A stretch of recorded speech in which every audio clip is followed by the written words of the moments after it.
আচ্ছা, কেমন হবে যদি আপনি একটি ঘরের মধ্যে ঢুকেন আর সেখান থেকে কখনো স্বাভাবিকভাবে ফিরে আসতে না পারেন? তেমনই এক প্রত্যন্ত গ্রামে রয়েছে একটি ঘর, যে ঘরের পাশ দিয়ে আজও মানুষ হাঁটে না, কারণ যারা রাতের পর সেখানে ঢুকেছিল তাদের কেউ আর পুরোপুরি স্বাভাবিক হয়ে ফিরেনি। এই ঘটনাটা প্রায় 2017 সালের দিকে মানিকগঞ্জের ভেতরের এক ছোট্ট চর এলাকা, কাশিমপুর। জায়গাটা অনেকটাই বিচ্ছিন্ন। সন্ধ্যার পর পুরো এলাকা অন্ধকার হয়ে যেত। রাস্তার লাইট ছিল না, চারপাশে শুধু ধানক্ষেত আর নদীর শব্দ। ওই গ্রামে একটা পুরনো টিনের বাড়ি ছিল। মানুষ এটাকে ডাকতো কালো ঘর, কারণ বাড়িটার টিন বাইরে থেকে সবসময় অস্বাভাবিক কালচে দেখাতো, যেন আগুনে পুড়ে গেছে। কিন্তু আশ্চর্যের বিষয়, বাড়িটা কখনো আগুন লাগেনি। গ্রামের কেউ ওই বাড়ির সামনে রাতে দাঁড়াতো না। অনেকে বলতো রাতের পর ওই ঘরের ভেতর মানুষের হাঁটার শব্দ শোনা যায়, আর মাঝে মধ্যে একটা ছোট মেয়েকে জানালার পাশে দাঁড়িয়ে থাকতে দেখা যায়। প্রায় 15 বছর আগে ওই ঘরে থাকতো এক পরিবার, স্বামী, স্ত্রী আর তাদের ছোট মেয়ে। লোকটা নাকি রাতে তন্ত্রমন্ত্র করত। গ্রামের অনেকে বলতো সে কিছু একটা ডাকার চেষ্টা করত। এক রাতে পাশের মানুষ ভয়ঙ্কর চিৎকার শুনে দৌড়ে আসে, কিন্তু দরজা ভেতর থেকে বন্ধ ছিল। সকালে দরজা ভাঙা হয়। ভেতরে যা পাওয়া যায় তা নিয়ে গ্রামের কেউ আজও স্পষ্ট কথা বলে না। শুধু জানা যায় ঘরের দেয়ালে রক্তের মতো দাগ ছিল, আর পরিবারের 3 জনের মধ্যে স্বামী আর স্ত্রীর লাশ পাওয়া গেল। ছোট মেয়েটার লাশ পাওয়া যায়নি। তারপর থেকেই জায়গাটা কালো ঘর নামে পরিচিত হয়ে যায়। ঈদের ছুটিতে রিয়াদরা 4 বন্ধু গ্রামের দিকে বেড়াতে যায়। রাতে চায়ের দোকানে বসে গল্প হচ্ছিল, তখনই এক লোক হঠাৎ বলে, রাত 1টার পরে কালো ঘরের সামনে যাইও না। শুভ হেসে বলে, ভূতের ভয় দেখাচ্ছেন? লোকটা কোনো হাসি দিল না। সে শুধু ধীরে বলল, ওই ঘরে মানুষ ঢুকে, কিন্তু সব সময় মানুষ বের হয় না। সবাই চুপ হয়ে যায়। এরপর সোহেল কাকা পুরো গল্পটা বলে, কিন্তু গল্প শোনার পরও শুভর কৌতূহল কমে না। সে বলে, আজ রাতেই যাই। রাত 12টা। 4 জন টর্চ আর মোবাইল নিয়ে বের হয়। নাইম ভিডিও চালু রাখে। গ্রামের রাস্তা তখন পুরো ফাঁকা। দূরে শুধু কুকুর ডাকছিল। ঘরের কাছে যেতেই তারা একটা অদ্ভুত গন্ধ পায়, পুরনো ভেজা কাপড় আর পচা মাটির মতো। লিমন ফিস ফিস করে বলে, আমার ভালো লাগতেছে না। ঠিক তখনই ঘরের ভেতর থেকে কেউ হাঁটার শব্দ করে, কিন্তু বাড়িটা বহু বছর খালি ছিল। দরজাটা আধা খোলা ছিল। ভেতরে ঢুকতেই দেখা যায় সব জায়গায় ধুলা, কিন্তু মেঝের ওপর টাটকা পায়ের ছাপ, ছোট কারো পায়ের ছাপ। শুভ মজা করে বলে, বাচ্চা ভূত নাকি? কেউ হাসে না, কারণ পায়ের ছাপগুলো ধীরে ধীরে দেয়ালের কাছে গিয়ে শেষ হয়ে গেছে, যেন কেউ দেয়ালের ভিতর ঢুকে গেছে। ঠিক তখনই নাইমের মোবাইল বন্ধ হয়ে যায়। চার্জ ছিল 60%। তারপর রিয়াজ শুনতে পায় খুব আস্তে কেউ বলছে, আম্মু। সবাই স্থির হয়ে যায়। আবার শব্দটা আসে, এবার একদম পাশ থেকে, আম্মু, দরজা খুলো। লিমন কাঁপতে কাঁপতে বলে, ভাই, চলেন যাই। ঠিক তখনই রান্নাঘরের দিক থেকে একটা স্টিলের প্লেট মেঝেতে পড়ে যায়। সবাই দৌড়ে ওইদিকে টর্চ মারে।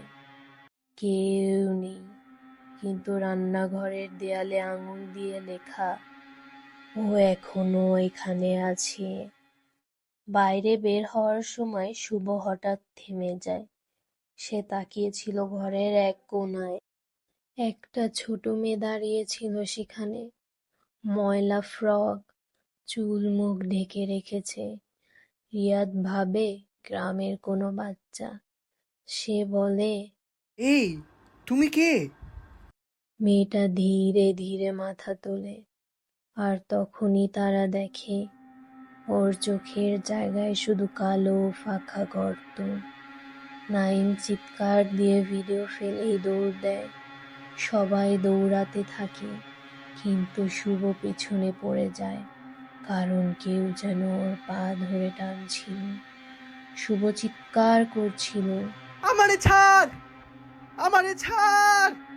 রিয়াদ আর লিমন ওকে টেনে বের করে, কিন্তু বের হওয়ার সময় রিয়াদ স্পষ্ট শুনেছিল ঘরের ভেতর থেকে অনেকগুলো মানুষের গলা একসাথে বলছে, দরজা বন্ধ করো। পরদিন সকালে নাইম ভিডিও চেক করে। ভিডিওর বেশিরভাগ অংশই নষ্ট, স্ক্রিন ঝাপসা, কিন্তু একটা জায়গায় পরিষ্কার দেখা যায়।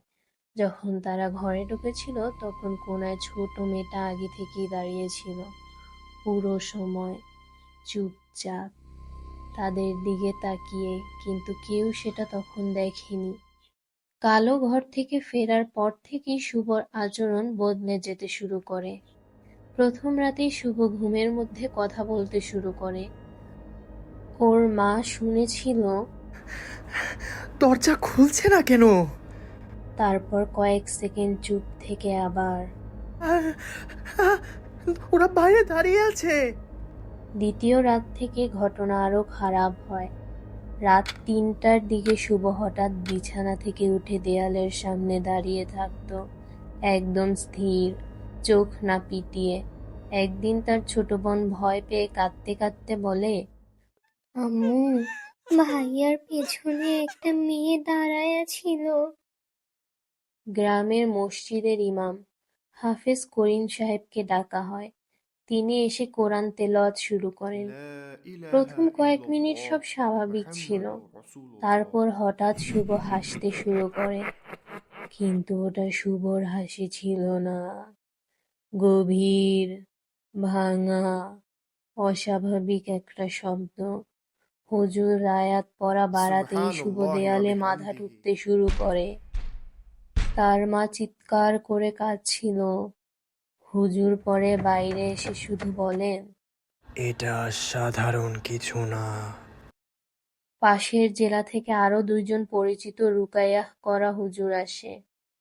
তারা শুভকে ধরে বসিয়ে আয়াত পড়তে থাকে। হঠাৎ পুরো ঘরের বাতাস ঠান্ডা হয়ে যায়, দরজা নিজে থেকে বন্ধ হয়ে যায়, আর শুভ খুব আস্তে বলে, ওদের ডাকিস না। একজন হুজুর সাহস করে জিজ্ঞাসা করেন, কে তুই? শুভ মাথা ধীরে কাত করে বলে, তারপর এমন জোরে চিৎকার দেয় যে পাশের বাড়ির মানুষও শুনেছিল। এক পর্যায়ে শুভ নিজের হাত নিজেই কামড়াতে শুরু করে। অনেক কষ্টে সবাই তাকে ধরে। সেদিনের পর ২ জন হুজুরের একজন কয়েকদিন অসুস্থ ছিল, আরেকজন আর কখনোই বাড়িতে যায়নি। এক রাতে শুভর বাবা ঘুম থেকে উঠে দেখেন শুভ ঘরের বাইরে উঠানে দাঁড়িয়ে আছে। চারপাশে ঘন কুয়াশা, আর শুভ কারো সাথে কথা বলছে, কিন্তু সেখানে কেউ ছিল না। তিনি কাছে যেতেই শুভ বলে, আব্বু, দরজাটা খুলো না, ওরা ঢুকতে চায়। তারপর হঠাৎ শুভ পেছনে তাকিয়ে ভয় পেয়ে যায়। যেখানে সে এমন কিছু দেখেছে যা অন্য কেউ দেখতে পাচ্ছে না। সে কাঁপতে কাঁপতে বলে, ওই মাইয়াটা আবার আইছে।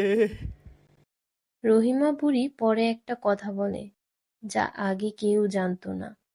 যে ছোট মেয়েটার লাশ পাওয়া যায়নি, গ্রামের মানুষ বিশ্বাস করত ও মারা যায়নি, ওকে কিছু একটা নিয়ে গেছে। আর এরপর থেকে মাঝে মধ্যে রাতে ওই ঘরের জানালায় একটা ছোট মেয়েকে দাঁড়িয়ে থাকতে দেখা যেত। অবস্থা এত খারাপ হয়ে যায় যে শুভকে ঢাকায় এক পরিচিত বড় আলেমের কাছে নেওয়া হয়। লোকটা প্রথমে যেতে রাজি হয়নি, কিন্তু শুভকে দেখার পর চুপ হয়ে যায়। অনেকক্ষণ শুধু তাকিয়েছিল, তারপর ধীরে বলে, এটা খুব পুরনো জিনিস, অনেক দিন ধরে ওই জায়গায় আছে। তিনি কয়েকদিন ধরে সুবহানাল্লাহি ওয়া নিয়মিত কোরআন বিহামদিহি তেলাওয়াত, দোয়া আর সুবহানাল্লাহিল রুকাইয়া আযীম। করতে থাকেন। প্রথম 2 দিন কিছুই হয়নি। তৃতীয় রাতে হঠাৎ শুভ অজ্ঞান হয়ে পড়ে যায়। তারপর ঘরের ভেতর থেকে খুব জোরে কিছু পড়ে যাওয়ার শব্দ আসে। সবাই ভয় পেয়ে যায়। শুভ তখন অচেতন অবস্থায় কাঁদছিল আর বারবার বলছিল, দরজা বন্ধ করো, ওরা ঢুকবে। সেদিন রাত প্রায় 4টার দিকে হঠাৎ শুভ জোরে শ্বাস নিতে শুরু করে। তারপর চোখ খুলে একদম স্বাভাবিক গলায় বলে, আম্মু, পানি দিবা? অনেক দিন পর সে স্বাভাবিকভাবে কথা বলে। সবাই কাঁদতে শুরু করে। কিন্তু সবচেয়ে ভয়ঙ্কর ব্যাপারটা পরে ঘটে। যে আলেম শুভকে সুস্থ করেছিলেন তিনি যাওয়ার আগে শুধু একটা কথাই বলেন, ওই কালো ঘরটা ভেঙে ফেলেন, না হলে আবার শুরু হবে। কয়েক মাস পর গ্রামের মানুষ মিলে কালো ঘর ভাঙতে যায়। কিন্তু ভেতরের এক দেয়াল ভাঙার সময় মাটির ভেতর থেকে ছোট ছোট হাড় পাওয়া যায় আর একটা পুরনো শিশুদের ফ্রক। সেদিনের পর পুরো জায়গাটা মাটি দিয়ে ঢেকে ফেলা হয়। কিন্তু গ্রামের মানুষ আজও বলে, শীতের রাতে ওই জায়গার পাশ দিয়ে গেলে খুব আস্তে একটা বাচ্চা মেয়ের গলা শোনা যায়, আম্মু, দরজা খুলো।